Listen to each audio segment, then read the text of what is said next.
Section 7, the real effects of fitness. When I excluded proportion and fitness from any share in beauty, I did not by any means intend to say that they were of no value or that they ought to be disregarded in works of art. Works of art are the proper sphere of their power, and here it is that they have their full effect. Whenever the wisdom of our Creator intended that we should be affected with anything, He did not confide the execution of His design to the languid and precarious operation of our reason, but He endued it with powers and properties that prevent the understanding and even the will, which, seizing upon the senses and imagination, captivate the soul before the understanding is ready either to join with them or to oppose them. I'm going to read that again. When I excluded proportion and fitness from any share in beauty, I did not by any means intend to say that they were of no value or that they ought to be disregarded in works of art. Works of art are the proper sphere of their power. And here it is that they have their full effect. Whenever the wisdom of our Creator intended that we should be affected with anything, He did not confide the execution of His design to the languid and precarious operation of our reason, but He endued it with powers and properties that prevent the understanding and even the will, which, seizing upon the senses and imagination, captivate the soul before the understanding is ready either to join with them or to oppose them. It is by a long deduction and much study that we discover the adorable wisdom of God and His works. When we discover it, the effect is very different, not only in the manner of acquiring it, but in its own nature, from that which strikes us without any preparation from the sublime or the beautiful.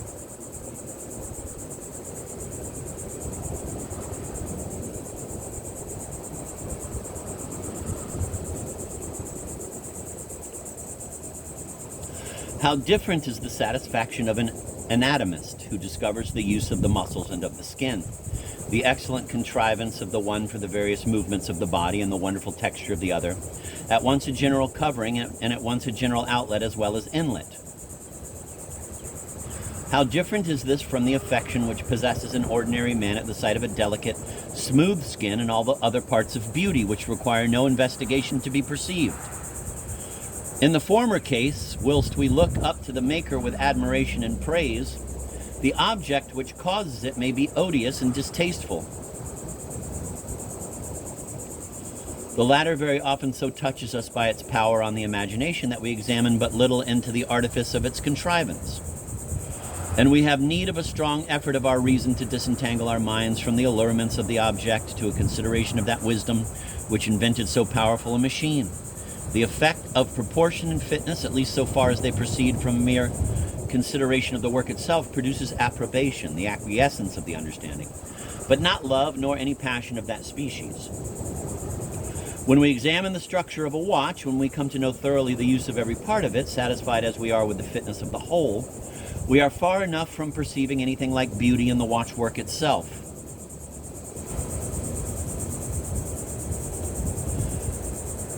Though the masterpiece of Graham.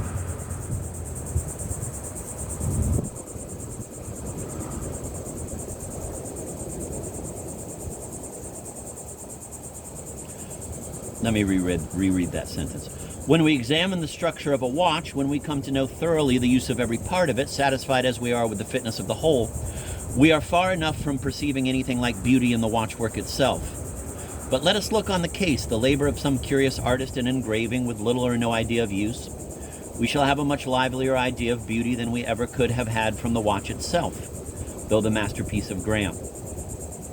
In beauty, as I said, the effect is previous to any knowledge of the use.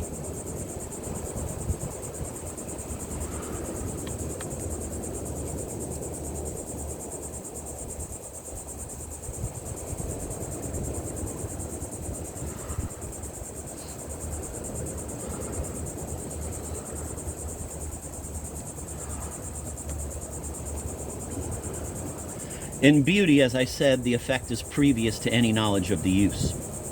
But to judge of proportion, we must know the end for which any work is designed.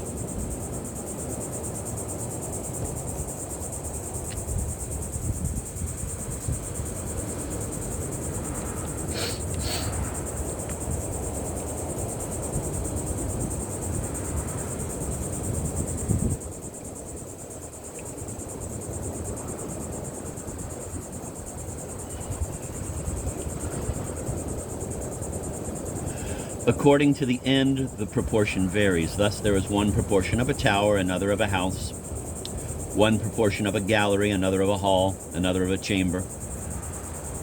To judge of the proportions of these, you must be first acquainted with the purposes for which they were designed. Good sense and experience acting together find out what is fit to be done in every work of art. We are rational creatures, and in all our works we ought to regard their end and purpose.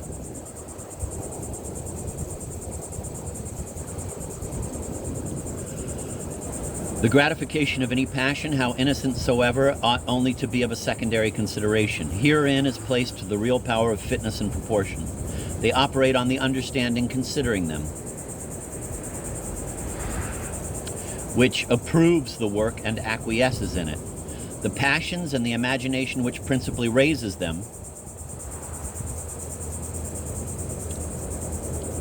have here very little to do. When a room appears in its original nakedness, bare walls and plain ceiling, let its proportion be ever so excellent, it pleases very little. A cold approbation is the utmost we can reach.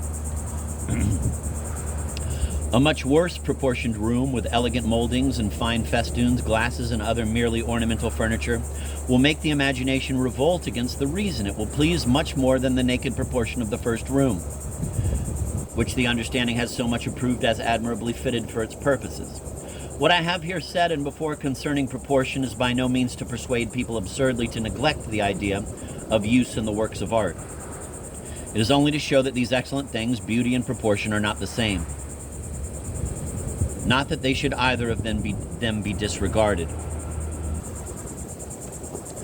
Section 8, the recapitulation. On the whole, if such parts in human bodies as are found proportioned were likewise constantly found beautiful, as they certainly are not, or if they were so situated as that a pleasure might flow from the comparison, which they seldom are, or if any assignable proportions were found either in plants or animals, which were always attended with beauty, which never was the case, or if, where parts were well adapted to their purposes, they were constantly beautiful, and when no use appeared, there was no beauty, which is contrary to all experience. We might conclude that beauty consisted in proportion or utility. But since in all respects the case is quite otherwise, we may be satisfied that beauty does not depend on these. Let it owe its origin to what else it will.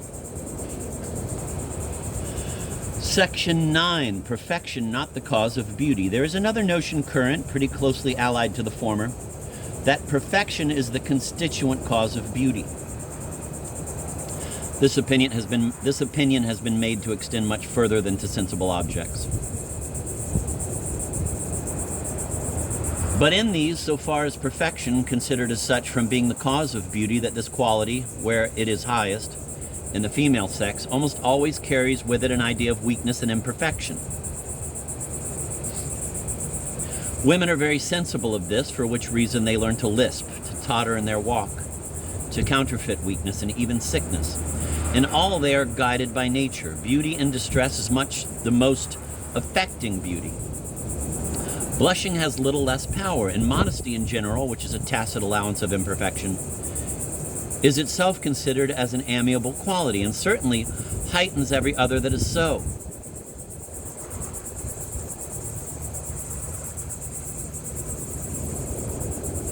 I know it is in everybody's mouth that we ought to love perfection. This is to me a sufficient proof that it is not the proper object of love. Whoever said we ought to love a fine woman or even any of these beautiful animals which please us? Here to be affected, there is no need of the concurrence of our will.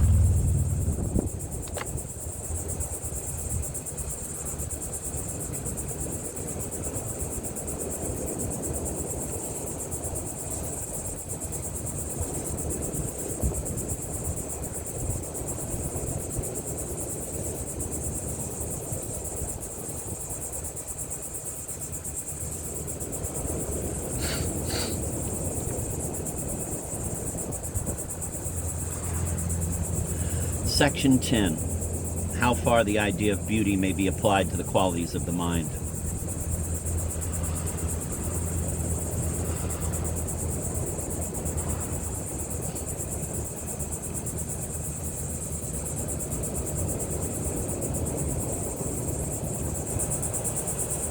Nor is this remark in general less applicable to the qualities of the mind. Those virtues which cause admiration and are the sublimer kind produce terror rather than love, such as fortitude, justice, wisdom, and the like. Never was any man amiable by force of these qualities.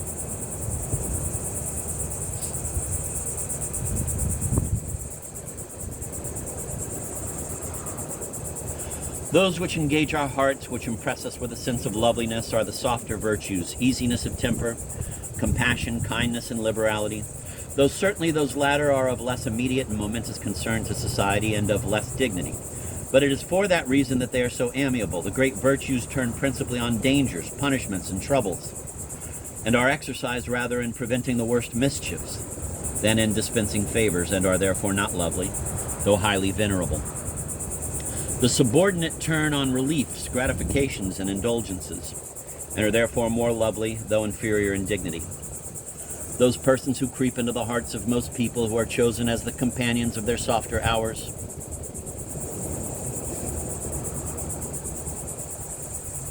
and their reliefs from care and anxiety, are never persons of shining qualities or strong virtues.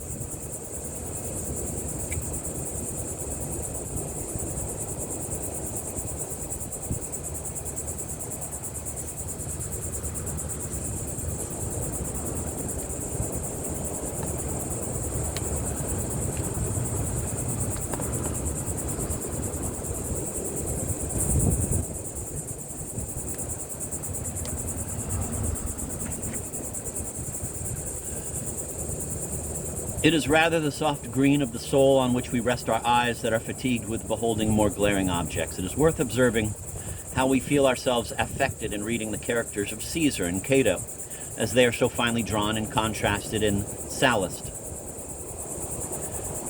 In one of the Ignoscendo Largiundo, in the other Nil Largiundo. In one, the Miseris Perfugium, in the other, Malus Pernicium. In the latter, we have much to admire, much to reverence, and perhaps something to fear. We respect him, but we respect him at a distance.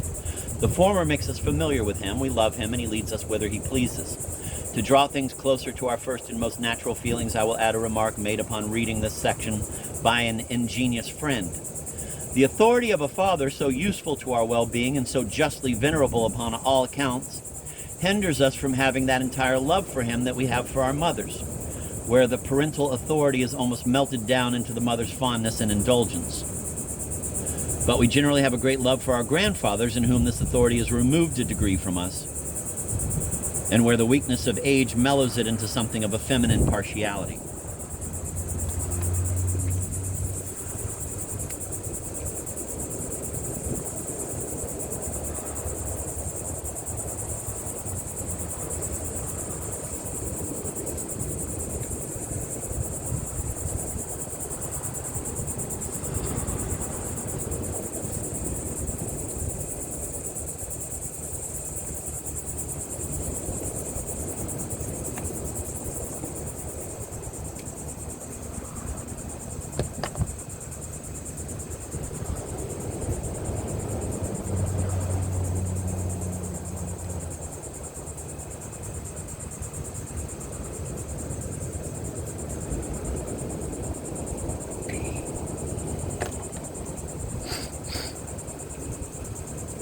Section 11.